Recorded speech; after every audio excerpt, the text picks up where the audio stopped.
Our keynote speaker, or our main speaker, will be Mary Gamberg. Mary is a research scientist based in Whitehorse, specializing in contaminants in the Arctic environment. She will be followed by Tara Stehelin, a researcher and faculty member of Yukon at YukonU, with a long history of research and fieldwork focused on biodiversity and conservation in the north. Both Mary and Tara have I've had the great pleasure of working with both of them. They have both contributed their support and expertise to Yukon First Nations and students for many years, and we are greatly indebted to their work. Paul McCarney will be our last speaker. He is a conservation scientist working at Vuntut Gwitchin First Nation and YukonU. Paul is going to join us on the screen, so we'll get to see him in a moment. And lastly, we'll hear a little bit from Raven Recenter. Riel and Megan will come up and talk a little bit about what they're doing, give us some hope for the future. Okay, so I'm going to turn this over to Mary Gamberg.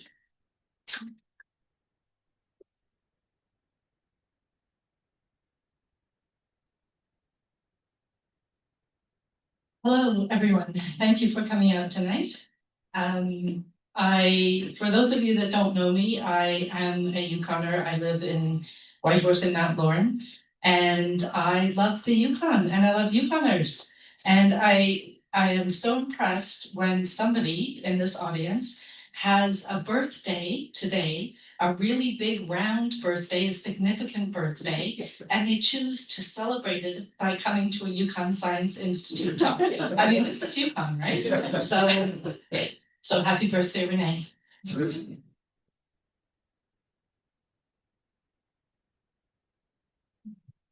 Okay, so tonight we are going to talk about plastics in the environment. This is a horrendous picture. It's very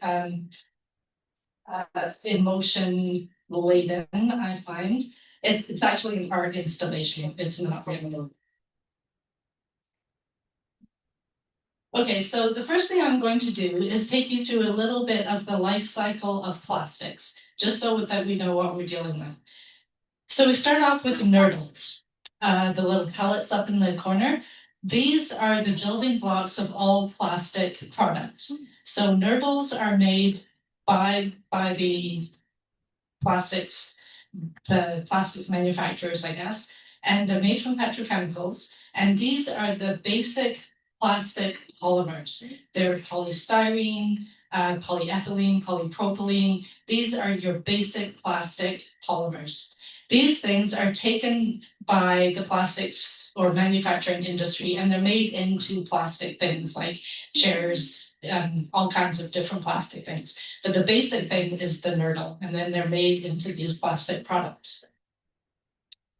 So we use these plastic products, and then when we are done with them, of course, they become garbage or recycled, hopefully. If they don't get recycled, they end up in the landfill or in the ocean, and they impact our environment, right? These are macroplastics.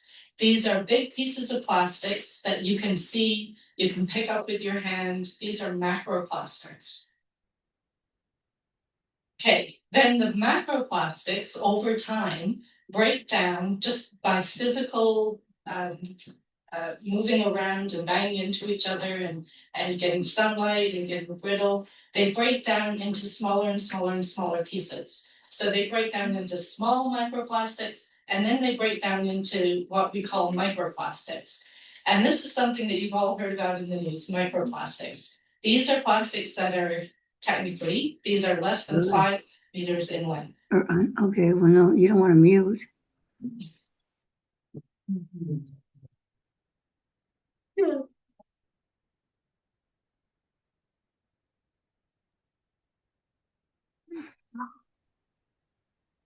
Okay, I'm just going to keep talking. Well, yeah, I would like to go to the next slide, but that's okay. So microplastics, they are basic plastics, but they're just very small. So microplastics are not different than plastics. They're just a size category of plastics. And then The microplastics, again, get broken down into smaller and smaller and smaller pieces. And they get broken down actually into pieces that are less than 1 micrometer in size. So that's 1,000 times less than a millimeter. It's so small, you can't see it with the naked eye. You cannot see it even with a regular microscope. These nanoplastics are so small that they can actually be absorbed into our blood system. They get into our tissues, carrying with them whatever they carry with them. So this is what happens to plastics in their lifetime. So how do the plastics affect our environment? In some cases, macroplastics can affect wildlife. So in this case, this is an albatross, and albatrosses and other seabirds, some of them, they feed by flying over the ocean and then skimming the fish that are just below the surface. And macroplastics that are floating in the ocean look like fish. So they scoop up these plastics, and the plastics don't break down in the stomach, and they can't pass through the gastrointestinal tract. So the bird their stomachs are full and they starve to death because they can't eat anything else because their stomachs are full. So this is kind of a tragic thing that happens on a kind of macro physical scale. The two things, so I should have said at the beginning, I am not a plastics expert. I'm a contaminants researcher. Plastics are some of the things that I study. There are people that know a whole lot more about plastic, but tonight I will tell you what I know, and that's what I can offer you tonight. But I do contaminants research, so I look at other contaminants as well. And there are two questions that we always ask about a contaminant. The first one is it persistent? If it's a contaminant and it goes into the environment and it breaks down right away, like cyanide, it's not that much of a problem. It's a problem when it's initially there, but it's not a long-term problem. So if it lasts in the environment a long time, then it's potentially a problem. So we started making plastics, we globally started making plastics in 1907. That's over 100 years of plastics. Unless it's been burned, and I'm not advocating burning plastics is not good. It releases a lot of toxic chemicals that we then breathe in, so we don't want to do that. Unless it's been burned, every piece of plastic that has ever been created on the planet is still here. It's just in smaller and smaller and smaller pieces. And we keep on making more plastics, right? In 2024, last year, there were 414 million tons of plastics created. And every year there's more. So we keep creating more and more plastic. Last year, again, in 2024, 68 million tons of plastic waste. So that's plastic that has not been recycled. It's gone into the garbage, into landfills, into the ocean. That's a lot of plastic. And it stays here. It's persistent. The second question that I ask about contaminants is it toxic?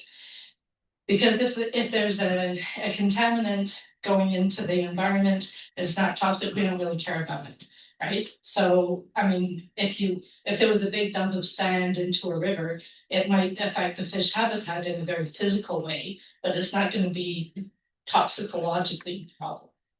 So is it toxic? So is plastic toxic? The plastic polymer itself, the polystyrene, the polychloride, vinyl, the polyethylene, those are really inert, like they're super inert. You could eat them, you would poop them out, it wouldn't be a problem. However, the thing that creates different kinds of plastics, like the plastic that's in a computer, the plastic that's in your car, the plastic that's in the film wrap that you use to put over your food. The thing that makes all of those plastics different is a cocktail of chemicals that are added to the nurdles. And those chemicals can be very toxic. And then when you eat the plastic or you ingest the plastic in whatever way, those chemicals can get digested off in your stomach and those chemicals can get absorbed into your system. We call those the plastic additives. They're the chemicals that are added to the plastics to give them different characteristics. And some of those are quite toxic. This is a list of some of the groups of plastic additives. These are not chemicals in themselves, these are groups of chemicals, and there's a lot. One of the challenges in doing what I do is that chemical engineers make these chemicals, they put them into products, they're patented, they don't have to tell anybody what the chemicals in that thing are. And so then it's up to the environmental chemists to find these things in polar bear livers and go, oh, what's this chemical? And then they have to find out what that chemical is and eventually backtrack to where it came from. So it's a hard thing. It's a hard thing to do. And there's a lot of chemicals out there.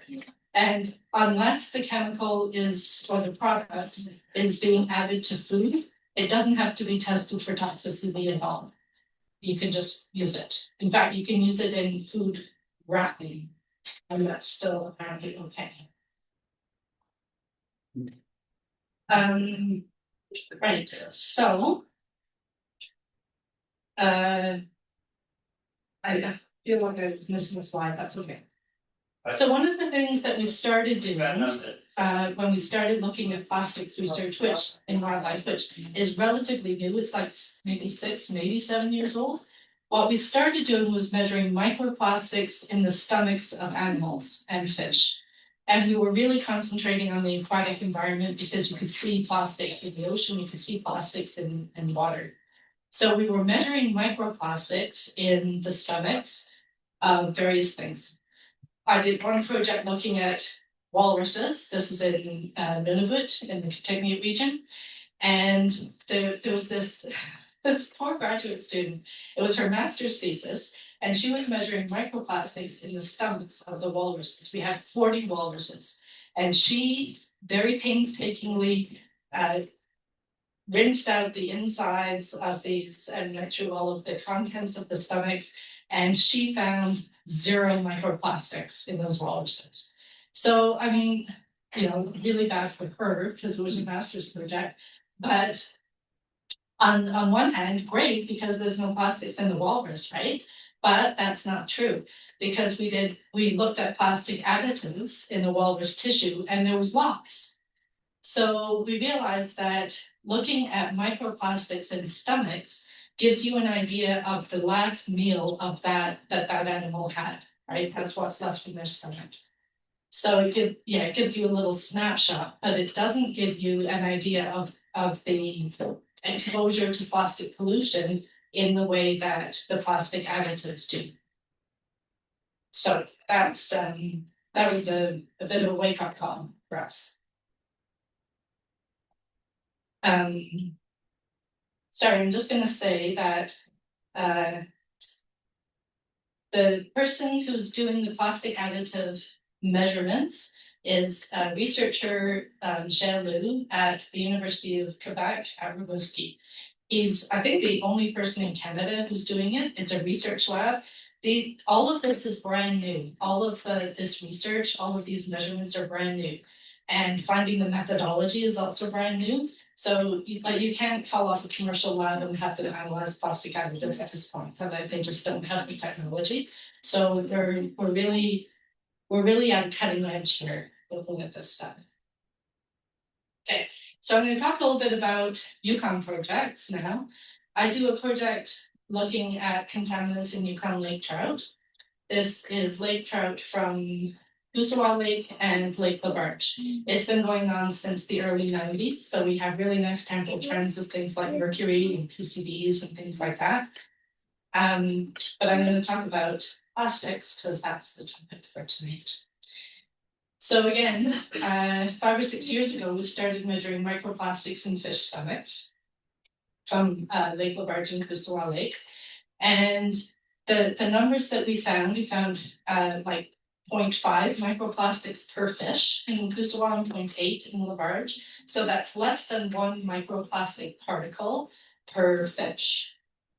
Again, this is an indication of their last meal. Right. And in comparison, other Arctic fish, they from NWT and Nunatsiavut have gone up to 4.5 microplastics per fish in the stomach. And compare that with fish from the Great Lakes, which you would expect to have more, right? Because it's southern and there's a lot of industry. And they averaged 138 particles of plastic per fish. So we do have less than the Great Lakes, which is, yeah, okay, we would expect that. So this is a paper that was a manuscript that was just submitted for publication. This is the title and the conclusion of the paper, which I thought was cool. The capture location, the fish type, and the habitat matter in terms of microplastics. So it's good information. It's useful, I guess, but it's not terrifically interesting in terms of how much of an impact is this having on these fish. So right now, we are in year 3 of a 3-year project looking at plastics in Yukon Lake Trout. So this is kind of piggybacking on our other one. We're doing microplastics in stomachs because we will compare it with what we've done before, and that's fine. And then we are also doing plastic additives in the fish muscle. And we are also going to do ultrafine particles in fish muscle. This is Jennifer Pomachet from ECCC in Ottawa at the National Wildlife Research Centre. Jen won't use the word nanoparticles. She says it's ultrafine particles. It's not nanoparticles. Okay, but I mean, for our purposes, I think we can say they're the same thing. So there is a machine that has just been invented that will measure ultrafine particles of plastics in tissue samples. And it will tell you what kind of plastics they are. These are really brand new. There's 3 of them in Canada. I was in Ottawa last month and Jen had literally just unpacked her machine. The cardboard was still in the corner. So this is really new and I'm pretty excited. We have no measurements of the ultrafine particles yet because she just unpacked her machine, but it's coming. Okay, and then we have caribou. So I also do a project looking at contaminants in Arctic caribou. Both of these projects are under the Northern Contaminants Program, which is a federal program that looks at contaminants north of 60. So this is a picture of all of the herds that we have done. We do 2 herds every year. We monitor 2 herds every year, the Porcupine in northern Yukon and the Gamberg here on the west coast of Hudson Bay. Those 2 herds we do every year so that we can look at changes over time in things like mercury and forever chemicals. And the other herds we try to do every 5 years. So I'm going to talk about the Porcupine, caribou, and the Gamberg because those are the herds that we're doing the plastics project. We're looking at plastics in those 2 herds only because it's expensive. So again, we're in year 3 of a 3-year project looking at plastic additives in caribou muscle, liver, and kidney. Same researcher, Stehelin from University of Quebec at Rimouski, and Jennifer Pomachet is going to do ultrafine particles in those as well. We do have some results from this, which I'm very excited to share, that these results are like 3 weeks old. So again, very new. Okay, so these are ultraviolet stabilizers in, so 2 caribou herds, Gamberg and Porcupine, walrus, and various fish.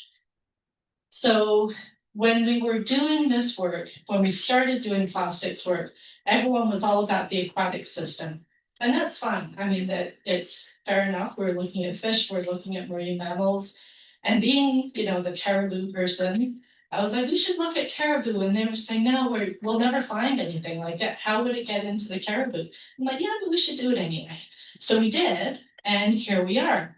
Like, these are ultraviolet stabilizers, and the Gamberg caribou have higher levels of these stabilizers than any of the aquatic animals, which was a bit shocking for us. And disconcerting. This is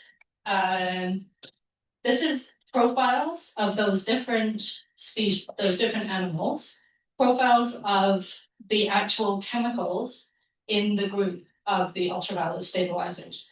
So, and the list is on the right there. So the thing to notice here is that the porcupine, sorry, the caribou, these two caribou, are very different, like the color patterns are very different than the aquatic animals, right? So the researcher from the University of Quebec looked at that and went, okay, so we can conclude from this that the transport mechanism is different going into the aquatic system and going into the terrestrial system. And I'm like, yes. Could it not be? But okay, that's good. That's the first conclusion. This is another group of plastic additives, the ultraviolet filters. And again, the caribou are different than the aquatic. Interestingly, the porcupine are higher this time than the Cavanariac. So this is also interesting. This is the profile of those. And again, you can see that the caribou are different than the aquatic animals, which one would expect, but also that the Cavanariac and the porcupine are quite different. The porcupine has much more BP, the Cavanariac have much more OC. So this is interesting to me because we, the Royal We, are trying to study the mechanism for transport for these plastic additives. How are they getting moved around the world? The people who are studying air, plastic additives in air, say that it's not coming from the air. It is not being transported in the air. However, I look at these data, these caribou data in particular, and say, how else would these plastic additives be getting in the caribou? The thing about caribou is that they're a bit unique even in the terrestrial system because they eat lichens. And lichens have no root system. They have an anchor and they absorb all of their nutrients from the air. They're like sponges. So they absorb mercury from the air, they absorb radioactivity, and I imagine that they would also absorb plastic additives coming in on microplastics that are being transported through the air. And I know Tara's going to talk about this a little bit later, that you can measure microplastics in snow. And so it has to be coming through the air, right? That's what I think. So we got into a little bit of an argument about this at a conference last month. But again, all of this is brand new, right? And so the air people are trying to measure this and saying, we're not seeing it. And I'm like, okay, you're not seeing it. I don't think that means it's not there definitively, right? So I think the jury is still out on that. But just looking at the two caribou herds, the porcupine and the Cavanariac, just to remind you, the Cavanariac is down here, porcupine is up in the north of the Yukon and elsewhere. These are the dominating air currents. So if you look at what comes up, like that top arrow, that comes up to the Yukon. So the big global air masses that we get in the Yukon come from Asia. We have an air sampler at Little Fox Lake, and there can be a dust storm in China, and we see it here 3 days later. So, I mean, there is definitive air transport from there to here. So that's the source region for the porcupine caribou, whereas the Cavanariac caribou, you can see this arrow, that herd would be getting its large airflow from the eastern United States. So I think it's two different source regions, and that's why we see a different profile of chemicals in the two different herds. I think that's pretty strong suggestion that it's coming through the air. But again, this is all brand new, and people are still working on the methodology for measuring these things. So then, like this time next year, we'll have lots more to say about it. So what can we do about plastics? This is always the question that I come to. I talk, it can be a bit doom and gloom, it's all these contaminants. What can we do about it? We can, of course, do things on a personal level. We can choose not to use some single-use plastics. We can make conscious choices of what not to consume. We can be discerning about what plastics we consume. And then on the municipal, territorial, federal, global level, there is political will in some circles to limit plastic pollution in the environment. And anything we can do to support that is good. In the program that I do most of my work under, the Northern Contaminants Program, all of our data goes to the Arctic Monitoring and Assessment Program, which is a circumpolar group, and all of their data goes to the United Nations Environmental Program. These are the guys, the UNEP, they're the guys that make global agreements that limit the amount of pollution on our planet. In 1981, they created the Stockholm Convention that limits the amount of persistent organic pollutants, so things like pesticides. It's a really great thing. Things keep getting added to the Stockholm Convention as we discover them and as we determine that they're persistent and toxic. In 2017, the Minamata Convention came into effect. Our caribou, our Yukon caribou and fish data went into the body of evidence to create the Minamata Convention, and it limits the amount of mercury that's put into the world globally. So that's a really good thing. 2 years ago, there was an effort to start an agreement on a convention on plastics. It was in Ottawa, and it was really completely stalled by oil and gas. So there's been very, very little movement forward on the Global Convention on Plastics, which is disappointing. But yes, we will continue to fight the good fight on that.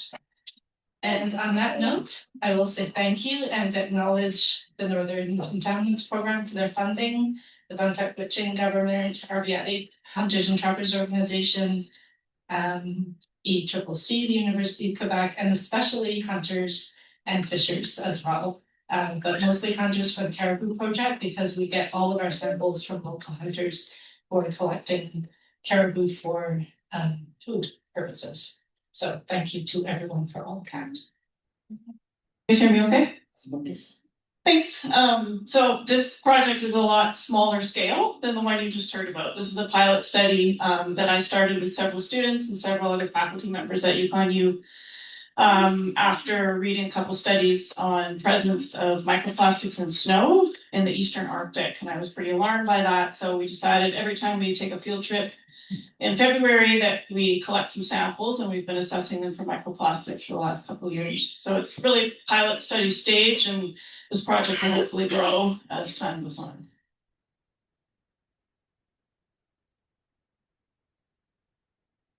So I think the problem, we all know the problem. We've already heard about this. Plastic breaks down very slowly, if at all. And like was already mentioned by Mary, almost all plastic made is still here, for a cumulative production of 9.5 billion tons, which is an overwhelming number. So over 1 ton per person alive today. There is the potential for plastic to be broken down. It's not impossible, but it's very, very slow and limited. And it just increases, like was already mentioned to you, it just increases per year.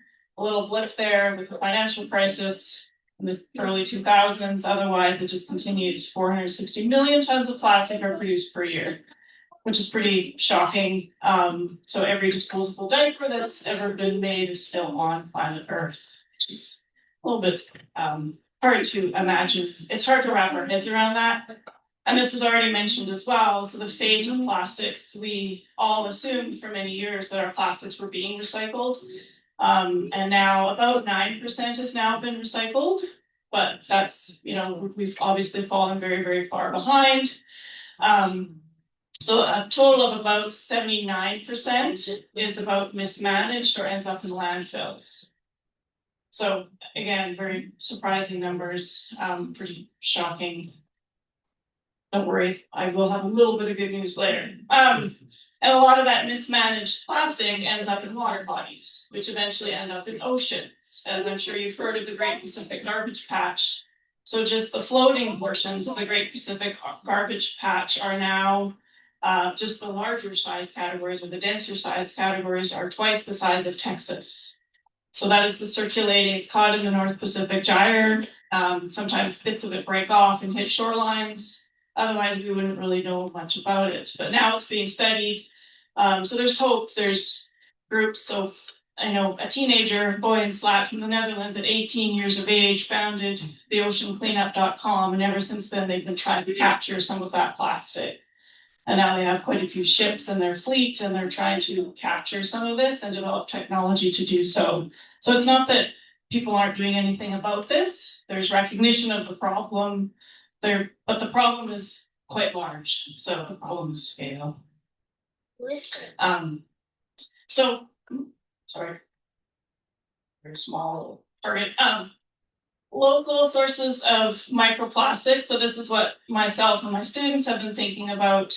So some of the local sources are probably legacy plastics left from microbeads. So microbeads have been added for years, were added to detergents. And a lot of like personal care products for years, although they were banned in Canada in 2018 and 2019, there's probably a lot of legacy microbeads left in the environment. Most of our new sources of microplastics in the Yukon environment are probably from packaging, so secondary sources, so things that are slowly getting smaller. Clothing, tire and vehicle wear, tarps, poly from construction, things like that. And of course, food packaging, a lot of our Tim Hortons cups. So the lining inside the Tim Hortons cup, unfortunately, is plastic. Takes about 30 to 40 years for that to break down. So these are probably, so we've been sort of brainstorming, a lot of those plastics get smaller over time, so they're probably airborne. So a lot of our local plastics are probably from sources like that. But as mentioned, we're still learning a lot about this, so there could be other things as well. In other parts of Canada, agriculture is now a big source of airborne plastics as well. So what are microplastics? I think you've already told about this. So plastic particles from about a micrometer all the way up to 5 millimeters. So that's a large range of sizes. And plastics don't break down readily biologically. So there's very few metabolic processes that will break it down. Usually it just gets smaller from exposure to ultraviolet light, chemicals, to acid, and just from abrasion or heat. So they just get smaller. Like Mary already said, they're still plastics, they're just smaller. And it's fairly safe to say now that plastics and small plastics are ubiquitous. So they're found in every water sample, almost examined in human bodies. And like I mentioned, in snow in the Arctic, which is why I got really interested in this project. Well, I've always been concerned about plastic, but I decided to start trying to measure it when I read a study that found microplastics in fairly high concentrations in Arctic snow, and Northern Europe and places like that. So I thought, maybe we should check if we have them in our snow here. So a lot of those are probably from airborne particles. And then, as was already mentioned, so you're getting a repeat of some of these things. Nanoplastics are even smaller. So nanoplastics, there's usually what we refer to anything that's smaller than a micrometer, so smaller than 1,000th of a millimeter. And it's at this stage that they can readily cross plasma membranes and get into cells. So they can actually get into our cells at that size. So if we're breathing them in or consuming them, as we know from the display at the back, we're consuming quite a bit of plastic. They can enter cells at that size. So unfortunately, sewage treatment doesn't remove nanoplastics or microplastics, although some of them do settle at the bottom. Some are heavier, more dense than water, some are less dense than water. So some of them settle to the bottom. And bottled water continues to be a significant source of exposure to microplastics. So bottled water exposes people to 325 to even up to 800 microplastic particles per liter. But some parts of the world, they have to rely on bottled water. So yes. Yeah. And recent research suggests that infants and children are being exposed to a much higher load of microplastics than adults, which is quite disturbing. And a lot of the microplastics that we're finding from the limited samples we've analyzed so far tend to be the fiber types. So shedding from clothing, from tarps, things like that. Sorry, some of the impacts, so I don't have time to go through all of them, but I'm an ecologist, so I'm particularly interested in some of the impacts on ecosystems and ecosystem health. So just a couple of them, just to give you some examples. So filter feeders end up eating it, so they consume it and incorporate it into shells, or just store it. It tends to accumulate in the bodies of organisms. So everything from invertebrates to baleen whales. And the longer lived an organism is, the more the microplastic load it tends to have. The larger plastic, the macroplastics, cause entanglement. So many cetaceans, dolphins, and other organisms get tangled in it. A lot of the Great Pacific Garbage Patch is abandoned fishing gear that's plastic and entangles organisms. Turtles mistake plastic bags for food. One of their favorite foods is nigarians or jellies. And the plastic bags appear to be the same thing. So a recent study estimated that 50% of all sea turtles have consumed at least one plastic bag. And 99% of seabirds have consumed plastic. And seabirds were already mentioned because they actually eat it. They're actually seeking it out and eating it because it's floating. Plastics, especially when they're small, they act as vectors, so they pull other pollutants with them. They're hydrophobic. They tend to be hydrophobic, so they attract other hydrophobic particles like persistent organic bones. So there could be, legacy toxins such as derivatives of DDT that are also hydrophobic and get stuck to the particles, so they act as vectors. They also cause snow to melt. And the derivatives, usually it's the derivatives, not necessarily the plastic polymer itself, that bioaccumulate and disrupt hormone, immune, and digestive systems in organisms. So it's pretty sobering. I don't have time to go through, there are so many potential impacts on human health that have now been documented or shown in other mammals that are now suspected to be also present in humans. There's 14 categories of health impacts now, potentially on humans. So a lot of them are surrounding neuroendocrine disruption, so disrupting hormone release, which affects both male and female reproductive health. So one example, in the pituitary gland of the brain, derivatives of plastic tend to block the release of releasing hormones, which means that other organs aren't then going to release their hormones. What that ends up looking like is a much reduced level of testosterone in men, but an elevated level of testosterone in women, which has a whole suite of impacts to health. You can see the decline in sperm count. So over the past decades, and this has long been cited as a long-term impact, potential impact on reproductive health in men, which of course is an indicator of other health impacts. It's not just sperm count. It means the sperm motility is affected, but that means many other correlative health impacts are occurring as well. It's not just sperm count. And then digestive disorders, so the derivatives of plastic also interfere and sometimes accumulate in the intestine and block absorption of nutrients. Again, they cause agglomeration that can block that, changes to the microbiome. There's too many to list. They even cause apoptosis, which is early cell death.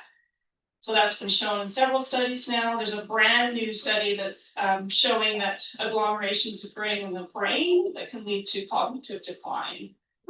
So a lot of these haven't been shown in humans, but potential impacts that are just exploding in the literature, all these potential impacts. So my students always tell me my lectures are depressing. So I wanted to give you some hope. So where there's bacteria or prokaryotes, so early single-celled organisms, and fungi, there's always hope. So there is hope. Bacterial cells, the wonderful bacillus, which does all kinds of things for us, can be induced in certain conditions to make a polymer of plastic that's actually biodegradable, that degrades much more quickly. So there's a lot of potential for that. The other thing is, if you look at the monomer of plastics, they're hydrocarbons. So on their own, they're carbon and hydrogen, which is what we're made out of. That's what our fuels are made out of. So there's a lot of potential energy available in a hydrocarbon. Think about it. So And there are some organisms that actually have enzymes that can break them down and harvest energy from them. It's just that they're not very common in the environment. They're only found in certain places, often in soils and tropical forests. They isolate them and they can find species that can actually break them down. So several species of bacteria, 2 species of insects so far, and some fungi can actually metabolize plastics. So there is hope. The problem is scale. So with 9.5 billion tons of plastic to break down and cost, I mean, where are we going to, start these facilities where we allow fungi to break down plastics for us? But there is the potential. So just so you're not feeling horrific. So we started this little project that I'm hoping will grow in the future, and we want to sample snow. Every time we take students out, we sample snow. So why snow? Presumably, snow accumulates microplastics from the air, so airborne particles, but they're a little bit easier to capture if we're measuring snow. And also, presumably, once that snow melts, that microplastic load is going to go into a water body. Usually we're measuring on rivers and lakes, ponds. And once it's in the water body, over 50% of microplastics sink. So then they're hard to measure. So snow is just a good opportunity to see what could be airborne, what's out there. So I make my students collect samples of snow.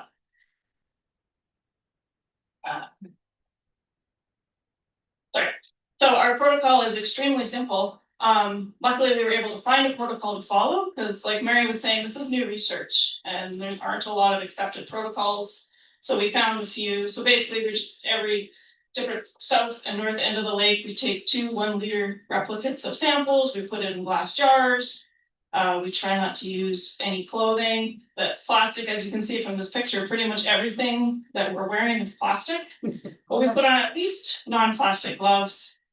Globally, 69% of clothing is made out of plastic now. It's pretty hard to avoid. So, but the gloves anyway, the jars we store it in, and the receptacle we're using to scoop it is non-plastic. And then store them in the freezer and then try to find time to analyze them. We're also measuring snow depth and density everywhere we go.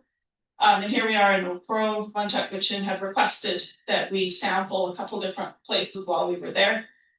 So that's how we chose those locations. And then, so we're considering a microplastic, anything less than 5 millimeters. So we're doing a coarse filtration and then a fine filtration to capture the film and then examine that for microplastics. And then if we can't figure out what it is, we're using Fourier transform infrared spectroscopy to identify the type of the sort of general category of microplastic, with help from our chemistry team at YukonU, which is Dr. Ernie Prokopchuk. That's our entire chemistry team. So he's helping us with that. So we're still fine-tuning that protocol. We've had a couple failures and trying different things. And for filtration, we're using this custom-built filtration system, because again, this is new research. So Dr. John Postma had built a filtration system that we're using. And some of our protocol we also got from him. So I won't go through the steps, but anyway, so we're doing a coarse filtration, then a fine filtration using ultra distilled water in the Yukon Research Center lab, which is a relatively clean space. This cross-contamination from plastics is a constant problem because most of our clothing is plastic. And then we're starting with just simple IDing, counting, so just quantifying basically manually. And if we can't figure out if it's a plastic or not, there's a few things we can do. We use the hot needle technique to see if it melts like a plastic, that will help tell us. And then Fourier transform, infrared spectroscopy for unknown polymers. We are limited though. This is the unfortunate part, and this is the part of the protocol that I'm trying to work on improving. We haven't figured out a way how to identify microplastics smaller than 50 micrometers. And according to a lot of studies, the most significant microplastic load is actually the 0 to about 150 micrometer size. So that's a gap that I'm still trying to figure out. And here's Dr. John Postma helping us get started. And like I said, a lot of what we're finding are fibers from tarps and from clothing and from plastic bags. The one category we're having a hard time with as well is clothing, plastic that's shed from clothing that has no color. So if it's white or gray, we're having a really hard time distinguishing that from cellulose type, like plant-like material. So that's been a bit of a challenge. So our results so far are very preliminary. We still have a lot of samples we haven't analyzed, and I would like to really expand where we're collecting samples from. But some surprising results so far is that only one of our samples has had 0 microplastics. So even in Old Crow, even 40 kilometers outside of Old Crow, you know, the Yukon River, Fish Lake, the only sample that had 0 microplastics so far was from Fish Lake, which is interesting. And we found relatively high numbers, up to 300 microplastics per liter on Schwakta Lake, which was quite high. So that was a bit surprising. But the good news is that we're still quite a bit lower. Those 2 columns are from another study in the far eastern Arctic, in Svalbard and places like that. We're still much, much lower than some of those samples. So I suppose that's some good news, but I think it's surprising that we've only found one so far that has 0 microplastics. So yeah, a lot of our samples seem to have blue tarps and derivative, like broken down yellow milk crate particles seems to be quite common. But like I said, the clothing samples we're having a really hard time identifying, so we need to fine tune that. Because I think we're missing some of the clothing samples as well. Yeah, so that's all we have so far. So like Mary said, this time next year we'll hopefully have a lot more results. We're in about a year and a half, so a huge, massive show. The Vuntut, Gwitchin, they were kind of the first group that were interested in this project and really encouraged us to take samples from several different locations around Old Crow. Then, of course, Dr. John Postman, Dr. And Samreen Ahmad is a student of mine who really helped with some of the analyses, especially the Fish Lake analyses and some of the Yukon River samples. Thank you. I think everything's good. So yeah, I'm calling in to everybody. I live in Old Crow. So on the traditional territory of the Vuntut Gwitchin. So it's been great that Mary and Tara talked a bit about some of the work that they've both done in Vuntut Gwitchin's territory. So for VGFN, my position here is as the Director of Natural Resources and Heritage.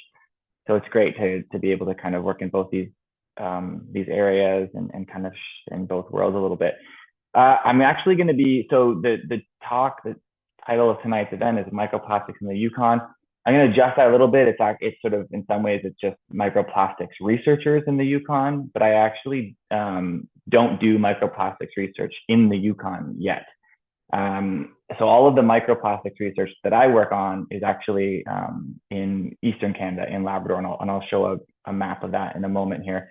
We are working, as again, Mary and Tara expressed, VGFN is really interested in expanding some plastics monitoring. So we are working on some things there that will hopefully be very exciting very soon. But I'll talk a bit tonight. I think it'll be nice to kind of, one of the things I think probably everyone has started to take from this discussion is the really enormous spatial scale and geospatial scale of plastics work and how far across the world it goes and all across Canada and all across the north. So I think I'm hoping it'll be helpful a little bit to show some of the connections topically and in terms of methods and the things that we're learning and the things that we're finding and some of the contrasts across the north. So I'll talk a bit about that. And yeah, but please feel free to jump in, put things in the chat if you need to. So I want to give, first and foremost, what I'm going to chat about tonight is plastics. And this is adapted from some presentations from a much larger research team that I get to work on or work with in Nunatsiavut. And so I just have some of those other folks up on the screen there. Liz Piogi, who works for the Nunatsiavut government, which is the Inuit land claim, Inuit self-government in Labrador. Max Leroy, who's a professor at Memorial University, and Alex Bond, and several others on there. I won't go through everyone's biographies, but needless to say that we have a wide-ranging team, and I'm very happy to be part of them. One of the things you might have also sort of taken from what Mary and Tara said is the contaminants research world, where it's sort of like a summer camp in a little way, in a ways we all tend to know one another. You can't be mean in the contaminants research world because people will find it very quickly. So we're very lucky to get to work on a lot of different teams that kind of cross-pollinate. So I won't be talking about the heavy metals part of things tonight, but just to make the point that we do look at that as well. To kind of not bury the lead a little bit, part of the project overview that we work on, we monitor plastics and their associated chemicals in birds and other, and again, I'm kind of adding things as we go here as well, but in birds caught for food by hunters and in existing museum collections. In addition to birds, though, we also work on plastics in all sort of food ways. So any species, and really it's food systems that drive our work. So it's species that are eaten in Nunatsiavut. So that goes from, we look at plastics in ring seals, in Arctic char, bit of salmon, ptarmigan, and then the salmon piece I know might have sounded odd to some folks in the Yukon when we would not be catching salmon for sampling, but Atlantic salmon are quite plentiful on the Nunatsiavut coast. And then a range of seabirds and waterfowl, from geese and ducks to other seabirds.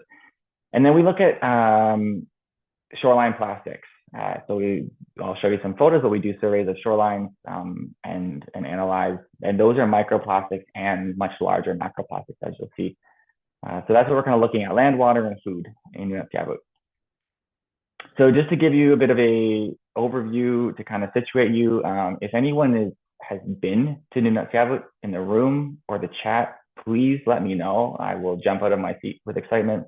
My background here is I used to live in Nunatsiavut. I was the research manager for the Nunatsiavut government for several years.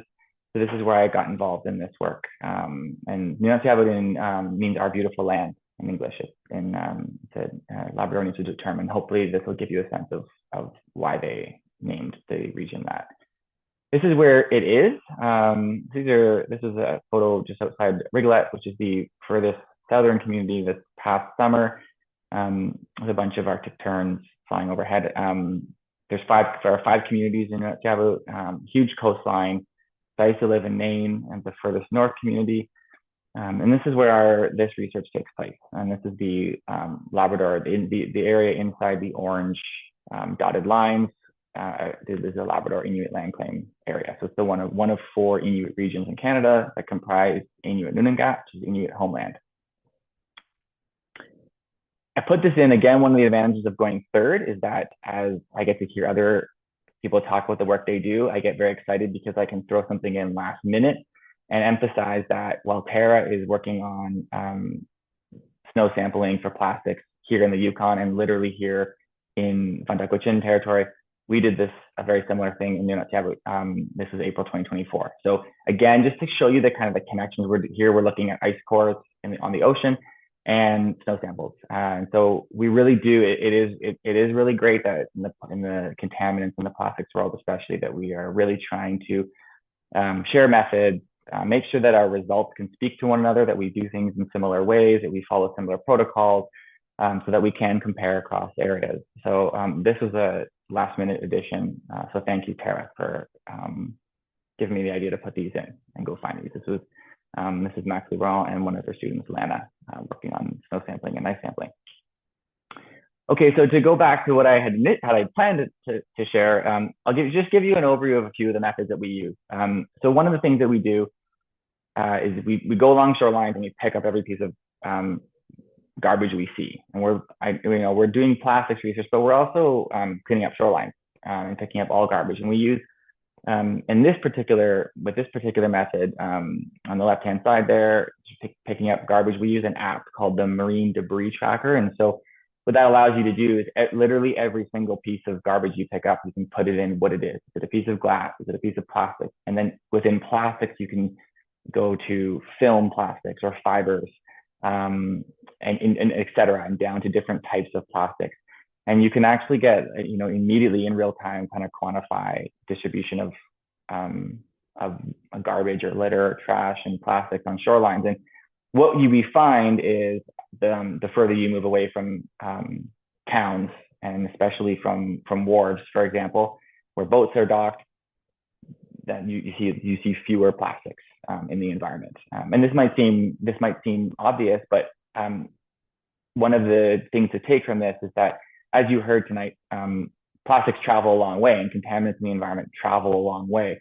And so it's not always a granted that that where plastics or where the sources of those. And in the cases that we're finding, the sources are primarily local.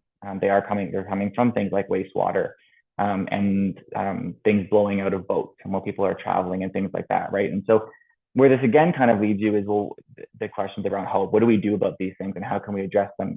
And we always try to emphasize a lot of the work that we do, all of the work that we do, our methods are really grounded in anti-colonial research methods. And so we emphasize, for example, that no plastics are produced in the Arctic. Plastics as and Mary gave a great overview of sort of the life cycle of plastics from nurdles to production to breakdown. That happens in the south. That happens in industrial areas. And so we sort of emphasize, yes, people can reduce litter, like literally things blowing out of boats or things like that, but we will never solve the sort of plastics problem in the world by putting it on northern communities, right? These are large, as you've heard as well, policy and political issues as well. So, but in any case, we do these shoreline cleanups, we find, and you can kind of come up with a bit of a spatial distribution of plastic sources. On the two right-hand photos, we do quadrat sampling, so transects. And so quadrats are measured area, 1 meter by 1 meter. In this case, half meter by half meter. And this is as a method, it's used in all sorts of field research, from vegetation plot sampling, for example. You'll put down a square. Sometimes researchers will use extremely expensive pieces of square material that they just put down, and you can kind of count what's inside it. Again, that might be looking at vegetation. In this case, we really use inexpensive and sort of field replicable methods. So we don't want to rely on things that cost thousands of dollars to make, and that if something goes wrong while we're in the north, our whole trip is done. So we use rope measured exactly and tied, and we throw it on the ground, and we get down on our hands and knees. And in these cases, we are looking for every bit of microplastics. So we are down, looking extremely carefully, through rocks and vegetation to actually collect and count bits of plastic we find on shorelines. And so we do these random transect samplings. We walk on the shoreline, we put the quadrat down, we look what's inside, we pick it up, and we move on. And we do this up and down the shoreline. This allows us to actually you can see in the picture in the middle, closer to the water, you see an area where seaweed has really washed up. And there's that really dark area that the two people are standing in, where the tide comes in and out, and that sort of shows you kind of the extent of high tide.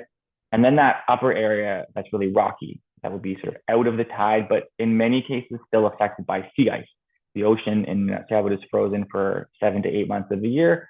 And so you do get a lot of ice moving up there. And so this method allows us to really look at how plastics are distributed up and down the shoreline, as well as along the shoreline, and get a sense of, is it coming in with ice, and is it coming in with water, et cetera. I'm kind of trying to keep an eye on time, but Anna, please let me know if I'm need to speed up. When we go through and pick up garbage off the shoreline, this is one of the things we do, and we spread it out. We hold community workshops, and we have people come in, and you can see we sort of group things there. You can see a pile of used shotgun shells and glass. So we're looking at different types of garbage as well as plastics, but with an emphasis on plastics. And we have people come in and actually identify things. And it was great that Tara talked about tarps. One of the things that came up years ago was a piece of material of plastic, and we weren't sure what it was, and someone came in, so that's a piece of tarp. And so it allows us to help to tell the story of science, right? We can count things and we can put things on graphs, but science can't tell us that, or it can't tell us the entire story. And so having community members come in and look through and sort of say, well, this is where this might be from, and this is what this might have been used for, and et cetera. It allows us to sort of fill in some of that narrative around the science, and it makes sure that we are really working closely with communities that we work in. We hold a lot of on the land workshops, and this was one of my primary roles in the project. I want to also note, Mary, you said you're not a plastics expert, you're a contaminants researcher. And this is one of the things that I also want to emphasize. I'm also not a plastics expert. I'm not an expert in anything. One of I think my only qualification really truly is that I get to be interested in a whole bunch of things. And I get to work with a lot of people who know a lot more about those things than I do. And that's great.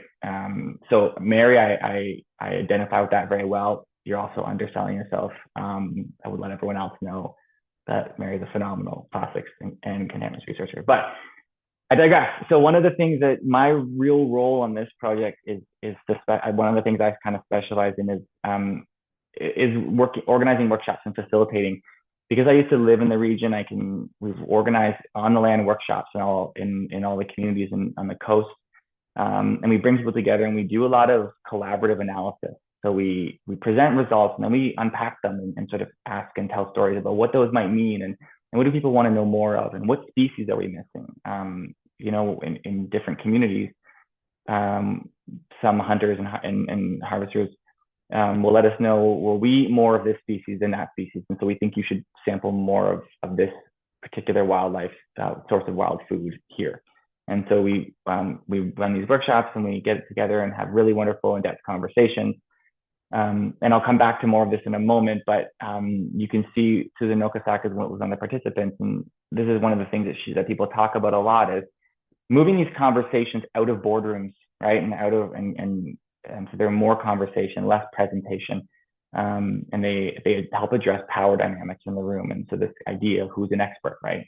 In this setting here, the idea of expertise shifts quite quickly, and who has what knowledge, and then it allows everyone to contribute in different ways, and really enhances the results we have. And we talk a lot about the shared capacity that this helps bring.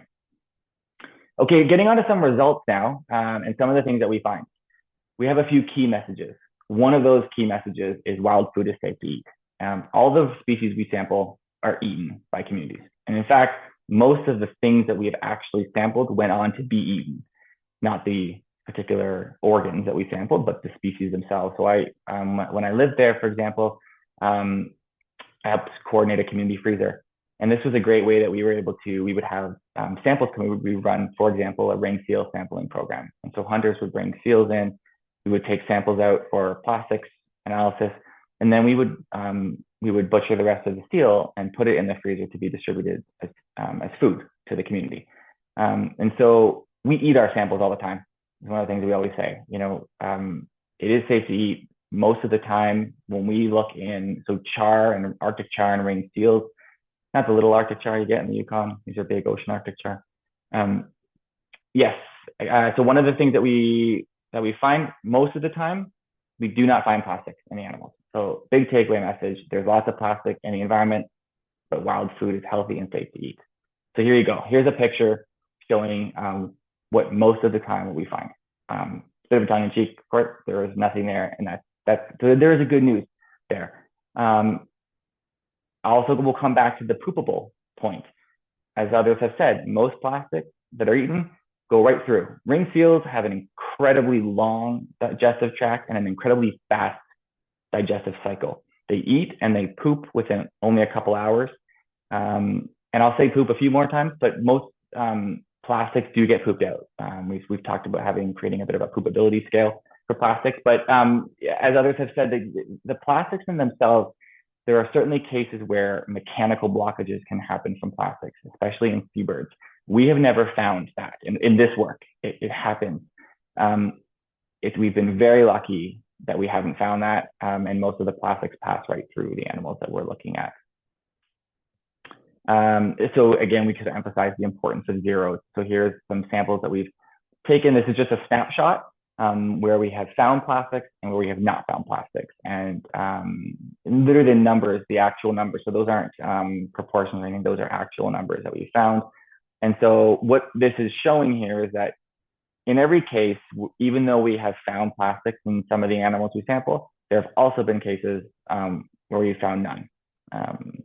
And so that zero, being able to tell that zero is an extremely important result for community members who, as they say, are eating and really relying on the species and the samples that we take.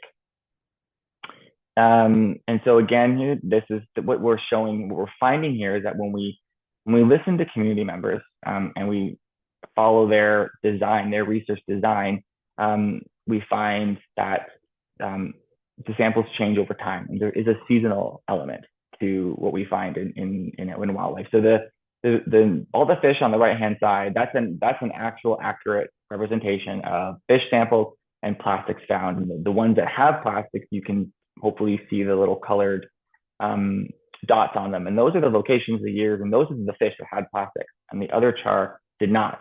And so what we find is earlier in the year, as when sea ice melts in the spring, we find an increase in plastics in fish. And the last thing I'll mention here is we do a lot of work around community authorship and attribution.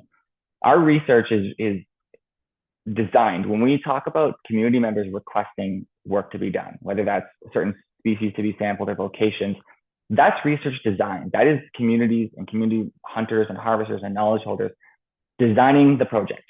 And so like any other researcher who designs a project, those community members are included as researchers. And so we've done a lot of work around, well, how do we, this is sort of some of the more social elements of research and political elements of research that have a great impact on the science as well.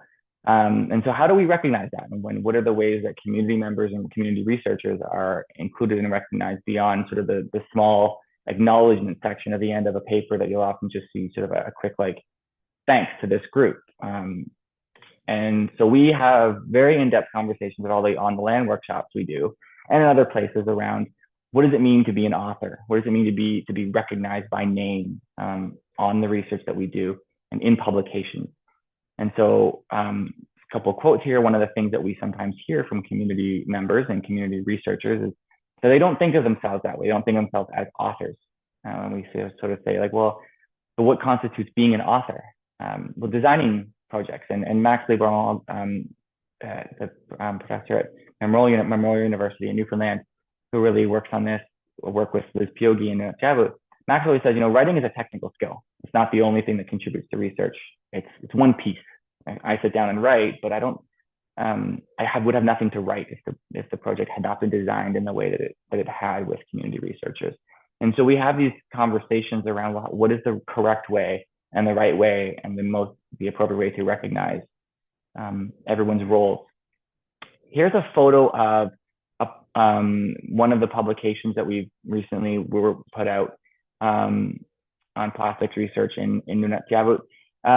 This is actually an incomplete list. This report had 230, little over 230 authors, because it involved every hunter, everyone who collected samples, people who were in the lab analyzing samples, people who presented back to communities, people who helped facilitate those in communities, because that's everyone who really made the research work and who contributed to it.